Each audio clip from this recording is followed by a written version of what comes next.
Hello friends, welcome back to study education YouTube channel. आपण start केला होता class 11 biology second chapter systematics of living organism. तर त्या चॅप्टरवरील आज आपले व्हिडिओ लेक्चर नंबर 4 आहे. आजच्या या व्हिडिओ लेक्चरमध्ये आपण DNA बारकोडिंग म्हणजे काय आणि DNA बारकोडिंग एकदम डिटेल आणि सोप्या पद्धतीने समजून घेणार आहे. मित्रांनो, मी तुम्हाला एक गॅरंटी देतो, जर तुम्ही माझं हे व्हिडिओ लेक्चर एंडिंगपर्यंत आणि काळजीपूर्वक बघितलं ना, तर ह्या व्हिडिओ लेक्चरच्या नंतर तुम्हाला DNA बारकोडिंगशी रिलेटेड कोणताच डाऊट तुमच्या मनामध्ये शिल्लक राहणार नाही. आणि त्याचबरोबर DNA बारकोडिंग ही जी कन्सेप्ट आहे तुम्हाला लाईफ टाईमसाठी क्लिअर होईल आणि याच्यावर जर एक्झाममध्ये क्वेश्चन आला तर तुम्ही इझिली सॉल्व्ह करशाल. बट यार, त्याच्यासाठी तुम्हाला व्हिडिओ लेक्चर एंडिंगपर्यंत आणि काळजीपूर्वक बघावं लागेल. आणि जर तुम्ही माझी या आधीची ह्या चॅप्टरवरील प्रिव्हियस 3 व्हिडिओ लेक्चर्स बघितले नसतील तर त्याची पण लिंक ह्या व्हिडिओ लेक्चरच्या डिस्क्रिप्शनमध्ये भेटून जाईल. तुम्ही ते व्हिडिओ तिथून बघू शकता.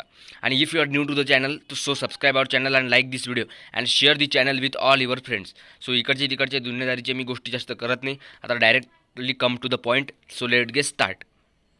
आपण बघा, तुम्हाला माहिती आहे आपण काय बघते, सिस्टमॅटिक्स ऑफ लिव्हिंग ऑर्गॅनिझम. म्हणजे समजा आपलं जे अर्थ प्लॅनेट आहे तर त्या अर्थ प्लॅनेटवरती खूप साऱ्या प्रकारच्या लिव्हिंग ऑर्गॅनिझम प्रेझेंट आहे. म्हणजे खूप साऱ्या स्पेसीज आहे. ठीक आहे, त्या प्लांट असो किंवा ॲनिमल असो किंवा मायक्रो ऑर्गॅनिझम असो. मग जर आपल्याला ह्या लिव्हिंग ऑर्गॅनिझमची जर आपल्याला प्रत्येकाची जर इंडिव्हिज्युअली स्टडी करायची असेल सेपरेटली तर ते पॉसिबल नाही. It is impossible. जरी आपण 7 जन्मसुद्धा घेतले तरी आपण त्याची सेपरेटली स्टडी करू शकत नाही.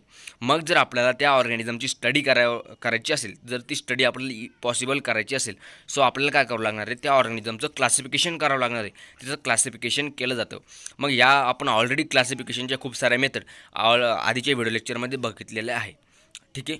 मग आता समजा आपल्याला DNA बारकोडिंग म्हणजे काय, आता त्याच्यामध्ये नेमकं काय केलं जातं. आता बघा, लक्ष द्या कान उघडे ठेवून. सपोज आपल्याला एखादा न्यू ऑर्गॅनिझम सापडला. आता न्यू ऑर्गॅनिझमची स्पेसीज किंवा एखादा न्यू ऑर्गॅनिझम प्लांट असो ॲनिमल असो सापडला. मग आपल्याला त्याच्याबद्दल काहीच इन्फॉर्मेशन नाही, तो कारण नवीन आहे ना ऑलरेडी. मग जर आपल्याला त्याचं आयडेंटिफिकेशन करायचं असेल, जर आपल्याला ओळखायचं असेल की तो ऑर्गॅनिझम कोणता आहे, त्याचे कॅरेक्टर्स काय वगैरे, जर आपल्याला याची स्टडी करायची असेल तर त्यासाठी काय करावं लागतं, आपलं ही DNA बारकोडिंग ही मेथड खूप महत्त्वाची आहे. मग ह्या मेथडमध्ये काय केलं जातं, जर समजा आपल्याला एखादा न्यू ऑर्गॅनिझम प्लांट असो ॲनिमल असो त्याची स्पेसीस सापडली तर काय केलं जातं, त्याचं DNA सॅम्पल कलेक्ट केलं जातं. म्हणजे त्याच्या ब्लड थ्रू केलं जातं. किंवा मग सपोज त्या ऑर्गॅनिझमच्या बॉडीवर समजा कोणताही टायनी जर टिश्यू असेल तर त्या टिश्यूला घेतलं जातं, टिश्यूला कट केलं जातं. टिश्यू घेतल्याच्या नंतर त्या टिश्यूमधून त्या ऑर्गॅनिझमचा DNA काढला जातो. त्या टिश्यूमधून DNA काय केला जातो, एक्स्ट्रॅक्ट केला जातो.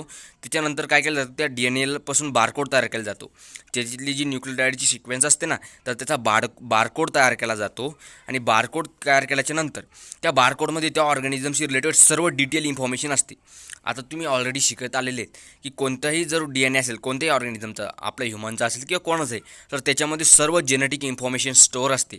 मग आपण जर समजा त्या ऑर्गॅनिझमचा DNA कलेक्ट केला आणि त्या DNAपासून जर बारकोड तयार केला, म्हणजे काय होणार आहे की या बारकोडमध्ये त्याची सर्व डिटेल इन्फॉर्मेशन ऑलरेडी स्टोअर होणार आहे, कारण त्याच्यामध्ये DNA प्रेझेंट आहे. म्हणून आपण काय करू शकतो, मग ह्या बारकोडला आपण समजा कम्प्युटरमध्ये स्कॅन केलं तर त्या ऑर्गॅनिझमची सर्व डिटेल इन्फॉर्मेशन आपल्याला कळते. सर्व जेनेटिक इन्फॉर्मेशन कळते. नेमकं तो ऑर्गॅनिझम चे कॅरेक्टर्स काय असतील, जेनेटिक, तो कोणापासून इव्हॉल्व झालेला आहे वगैरे वगैरे. मग काय केलं जातं, ही सर्व इन्फॉर्मेशन तो बारकोड कम्प्युटरमध्ये स्टोअर केला जातो. त्याच्यानंतर आपला बुकमध्ये आता बुकमधल्या पॉईंटवर येतो 1 मिनिट. त्याच्या मेथड आहे काही. आता त्याचबरोबर मी तुम्हाला ऑलरेडी सांगितलं की या DNA बारकोडिंगच्या मदतीनं कोणतंही जर नवीन स्पेसीज असेल सापडलेली तर त्या नवीन स्पेसीजचं आपल्याला सर्व समजतं, डिटेल इन्फॉर्मेशन समजते की तो स्पेसीज कोण आहे, त्याचा कोणासोबत, कोणत्या, समजा कोणाचा ॲन्सेस्टर आहे, त्याचा ॲन्सेस्टर कोणता आहे, त्याचं इव्हॉल्युशनरी रिलेशनशिप कळतो की अदर ऑर्गॅनिझमसोबत त्याचा काय रिलेशनशिप असेल वगैरे. मग आता याची DNA बारकोडिंगची नेमकी प्रोसेस कशी आपण आता समजून घेऊ. त्याच्यासाठी बेसिकली 2 स्टेप असतात. बघा इथे आपल्या बुकमध्ये दिलेले फर्स्ट स्टेप काय केले जाते, collection DNA barcode data of non species. बरोबर आहे. म्हणजे काय, समजा ज्या स्पेसीज आपल्याला ऑलरेडी माहिती आहे, ज्या स्पेसीजबद्दल आपल्याला ऑलरेडी इन्फॉर्मेशन आहे, तर त्या स्पेसीजचं काय केलं जातो, DNA कलेक्ट केला जातो. सेम प्रोसेस, टिश्यूचा सॅम्पल घेतला जातो. सॅम्पल घेतल्याच्यानंतर त्याच्यापासून काय केला जातो, त्याचा DNA एक्स्ट्रॅक्ट केला जातो टिश्यूपासून. मग त्याचा बारकोड तयार केला जातो. मग हा बारकोड काय केला जातो, कलेक्ट केला जातो कम्प्युटरमध्ये किंवा मग त्याच्या जी लॅबोरेटरी वगैरे असेल ना तिथं कलेक्ट केला जातो सॅम्पल. ठीक आहे. नंतर काय केलं जातं, मग समजा एखादी अननोन स्पेसीज सापडली आपल्याला, मग त्या अननोन स्पेसीजचा आपण काय केलेलं आहे, ऑलरेडी तुम्हाला सांगितलं मी, अननोन स्पेसीजचा सुद्धा बारकोड तयार केला जातो. मग आपण काय करणार, ह्या जो ऑलरेडी आपल्याकडे स्टोअर बारकोड आहे, म्हणजे ज्या नोन स्पेसीजचा, की ज्या स्पेसीजबद्दल आपल्याला ऑलरेडी इन्फॉर्मेशन आहे, तर त्याच्यासोबत ह्या अननोन स्पेसीजचा बारकोड आपण मॅच करणार आहे. अननोन सॅम्पल जो बारकोड आहे ना तो मॅच करणार आहे आपण. समजा लायब्ररीमध्ये वगैरे. तर कशासाठी? त्याचं आयडेंटिफिकेशनसाठी. कारण समजा जी अननोन स्पेसिस आपल्याला सापडलेली, मग त्याच्यावरून आपल्याला काय कळेल बारकोड मॅच करून, की ज्या ऑर्गॅनिझमचा समजा बारकोड आपल्याकडे ऑलरेडी आहे नॉन स्पेसिसचा, तर याचा आणि याचा काहीतरी संबंध आहे का, किंवा मग याचं ह्या दोघांमध्ये काही रिलेशनशिप आहे का, याचे कॅरेक्टर्स वगैरे काही मॅच होतात का, तर आपल्याला हे याच्या मदतीनं कळतं. ठीक आहे, म्हणजे ह्या 2 बेसिक स्टेप आहे. तुम्हाला समजलं का काय स्टेप आहे ह्या? एकदा नॉर्मली परत शॉर्टमध्ये रिपीट करतो. सगळ्यात पहिले जी नॉन स्पेसिस आहे त्या नॉन स्पेसिसचा सॅम्पल कलेक्ट केला जातो टिश्यूचा, त्याच्यातून DNA एक्स्ट्रॅक्ट केला जातो. मग त्या DNAपासून बारकोड तयार केला जातो. त्या बारकोडला स्टोअर केला जातो. स्टोअर केल्याच्या नंतर काय केलं जातं, मग समजा जी एखादी अननोन स्पेसिस आहे त्याचा बारकोड आपल्याकडे ऑलरेडी असेल, मग तो सॅम्पल काय केला जातो, ह्या नॉन स्पेसिसच्या सॅम्पलसोबत मॅच केला जातो. बघितलं जातं की याची कॅरेक्टर मॅच होतात का, काही रिलेशनशिप यांच्यामध्ये इव्हॉल्युशनरी रिलेशनशिप आहेत का. मग याच्यामध्ये आपल्याला कळतं, समजा जर रिलेशनशिप असेल की मग आपल्याला कळतं की हां याच्यामध्ये काहीतरी संबंध आहे. मग आपण काय करतो, ते ऑर्गॅनिझम जो अननोन स्पेसिस आहे ना, तर मग आपण त्याचं क्लासिफिकेशन इझिली करू शकतो. त्याच्यामध्ये त्या गटामध्ये टाकतो आपण, ज्या गटाच्या सॅम्पलची समजा बारकोडशी मॅच झालं सर्व कॅरेक्टर, आपण त्याला काय करतो, त्या गटामध्ये क्लासिफाईड करतो. ठीक आहे, हा त्याचा मेन इंटेन्शन आहे. मग ह्या DNA बारकोडचा काहीतरी म्हणजे खूप सारे ॲप्लिकेशन्स आहे. आता ते आपल्या बुकमध्ये किती ॲप्लिकेशन दिलेले आपण ते बघू. फर्स्टला त्याचं ॲप्लिकेशन आहे uses protection of endanger species. आता इंडेंजर जे स्पीसीज आहे, म्हणजे ज्या समजा एक्झाम्पल त्या हळूहळू त्याच्या कमी होत चाललेल्या आहे, जे की नष्ट पावणार आहे, मग ते प्लांट असो की ॲनिमल असो, तर त्यांचं प्रोटेक्शन करण्यासाठी या DNA बारकोडिंगचं मदत होतो. म्हणजे नेमकं काय, आता सपोज आपल्याकडे जर एखादा DNA इंडेंजर स्पेसिस आहे आणि जर त्याचा आपल्याकडे ऑलरेडी बारकोड स्टोअर आहे, मग आपण काय करू शकतो, त्या बारकोड जर कम्प्युटरमध्ये स्कॅन केला तर त्याच्यामध्ये डिटेल इन्फॉर्मेशन असते. मग आपल्याला कळतं की नाही, हा ऑर्गॅनिझम काय आहे, समजा एक्झाम्पल इथं सापडतो, इथं सापडतो, समजा याचं हॅबिटॅट वगैरे सर्व त्याच्यावरून आपल्याला डिटेली कळतं. मग आपण काय करतो, त्या ऑर्गॅनिझमला तिथं आपण त्यांच्या नॅचरली हॅबिटॅटमध्ये, जसं की इन सेतू कन्झर्वेशन बघितलं असेल ना आपण, तर त्याला तिथं आपण प्रोटेक्ट करू शकतो, त्याला सेव्ह कन्झर्व करू शकतो. कारण आपल्याला माहीत होईल मग तो ऑर्गॅनिझम कुठं सापडतो, त्याचा हॅबिटॅट कळेल, आणि त्याच्या मदतीने आपण एक ते एक सेतू कन्झर्वेशन, म्हणजे त्याला एक तर आपण झुलॉजिकल पार्क वगैरे या ठिकाणी त्याला सेव्ह करू शकतो, किंवा नॅचरल इन्व्हायरमेंटमध्ये त्याच्या जंगलामध्ये वगैरे तिथं.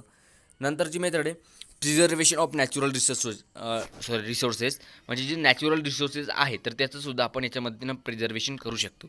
नंतर आहे पेस्ट कंट्रोल इन ॲग्रिकल्चर. आता ॲग्रिकल्चरमध्ये आपल्याला माहिती खूप सारे किडे पडतात वगैरे वगैरे, ते नुकसान करत असतात आपल्या शेतीचं, पिकांचं, क्रॉपचं वगैरे. मग ह्या DNA बारकोडिंगच्या मदतीनं आपण त्याच्यावर कंट्रोल पाहू शकतो. यार तुम्हाला प्रश्न पडेल नेमकं याचा आणि याचा काय संबंध असेल, तर लक्षात घ्या. सपोज जो किडा समजा त्या प्लांटवर पडलेला आहे, त्या प्लांटला तो नष्ट करते, क्रॉपला ते नुकसान करते, मग त्या किड्याचा आपण जर बारकोड समजा त्याला DNA सॅम्पल घेतला किंवा त्याचा कलेक्ट केला आणि त्याला जर स्कॅन केला, त्याची जर डिटेली स्टडी केली समजा त्याच्या DNAची, तर त्याच्यावरून आपल्याला कळेल की तो समजा त्या किड्याबद्दल सर्व डिटेल इन्फॉर्मेशन कळेल. मग त्याच्या मदतीनं आपण त्याच्या अगेन्स्ट जे बायोटिक्स असेल ना, समजा काही एक्झाम्पल त्याचं औषध तयार करू शकतो, जे की फवारणीसाठी वगैरे, किंवा मग त्या जे प्लांट आहेत तर त्या प्लांटमध्येच आपण काय करू शकतो, जेनेटिकली त्याचं मॉडिफिकेशन करू शकतो, आणि त्याच्या समजा ह्या किड्याला मारणारे जे विष आहे तर त्याच्यात ऑलरेडी त्या प्लांटसुद्धा तयार करू शकतो. जर आपण त्याचा DNA जर मॉडिफाईड केला, त्याचा जीन मॉडिफाईड केला ना, तर आपण काय त्या प्लांटमध्ये पण ती ॲबिलिटी तयार होते की तो डायरेक्टली त्या किड्याला मारू शकतो, ते विष तयार करू शकतो. तर याच्यामध्ये DNA बारकोडिंगच्या मदतीने हे पॉसिबल आहे. समजलं तुम्हाला? आपण 9th शिकलेलं आहे जेनेटिक मॉडिफिकेशन, तेव्हा तुम्हाला कळेल लेक्चर व्यवस्थित. नंतर आयडेंटिफाईंग डिसीज व्हेक्टर्स, तेच सांगितलं मी तुम्हाला. वेगवेगळे डिसीज जे असतात ना, डिसीज व्हेक्टर्स वाहून येणारे डिसीज, तर त्याचंसुद्धा आपण आयडेंटिफिकेशन करू शकतो. मच्छर असेल वगैरे वगैरे. तुम्हाला सेम प्रोसेस, DNA त्याचा स्टडी केला जातो, DNA बारकोडचं तयार करून, आणि मग त्याच्या आपण काय करू शकतो, आयडेंटिफाय करू शकतो. मग त्याला आपण प्रिझर्वेशन म्हणून त्याच्या अगेन्स्ट काय औषधं तयार करू शकतो वगैरे. नंतर authentication of natural health products and identification of medicinal plants. जे काही मेडिसिनल प्लांट्स असतील तर त्या मेडिसिनल प्लांटला सुद्धा आपण आयडेंटिफाय करू शकतो. समजा एखादा प्लांट सापडला आपल्याला, आणि त्या प्लांटकडं समजा आपल्याला जर त्याचा बारकोड असेल आपल्याला ऑलरेडी एखाद्या प्लांटचा, तर आपल्याला कळतं ना की नेमका ह्या प्लांटमध्ये काय कॅरेक्टर्स आहे वगैरे. आणि जर त्याच्यात ऑलरेडी समजा काही जरी उपयुक्त कॅरेक्टर्स असेल, मेडिसिनल कॅरेक्टर्स, तर आपल्याला कळेल, ते आयडेंटिफाय होईल या DNAचं स्टडी केल्याच्या नंतर, आणि त्याच्या मदतीनं आपण वेगवेगळ्या जे रोग असेल त्याचा उपचार करू शकतो. समजलं तुम्हाला? मग आता हे DNA बारकोडिंगची सर्व प्रोसेस काय केलं समजलं एकदम. आता याला शॉर्टमध्ये समराईज करतो. DNA बारकोडिंग ही जी मेथड आहे खूप कशाची मदत करते आपल्याला. समजा एखादा न्यू न्यू स्पेसिस आहे ते न्यू स्पेसिस सापडलं तर त्याचं आयडेंटिफिकेशन करण्यासाठी ही मेथड महत्त्वाची ठरते. याच्यामध्ये 2 स्टेप असतात. फर्स्टली काय केलं जातं, ज्या स्पेसिस नोन आहे आपल्याकडं त्याचा सॅम्पल कलेक्ट केला जातो.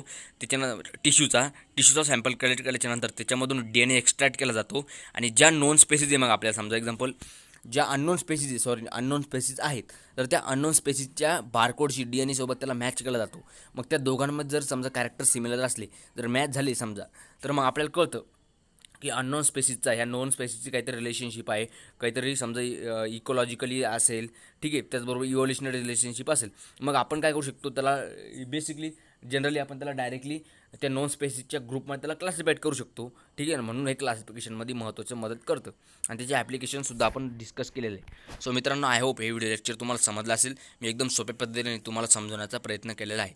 जर व्हिडिओ आवडला तर व्हिडिओला लाईक करा, चॅनलला सबस्क्राईब करा आणि तुमच्या जास्तीत जास्त मित्रांपर्यंत आपलं हे व्हिडिओ लेक्चर व्हिडिओ आणि चॅनल सेंड करा आणि कमेंट करून कळवा की तुम्हाला व्हिडिओ कसा वाटला, कारण त्याच्यापासून मी मोटिवेट होतो न्यू व्हिडिओ बनवण्यासाठी, ठीक आहे. तर मग जास्त आता गोष्टी करत नाही तिकडच्या, आपण भेटूया नेक्स्ट व्हिडिओमध्ये.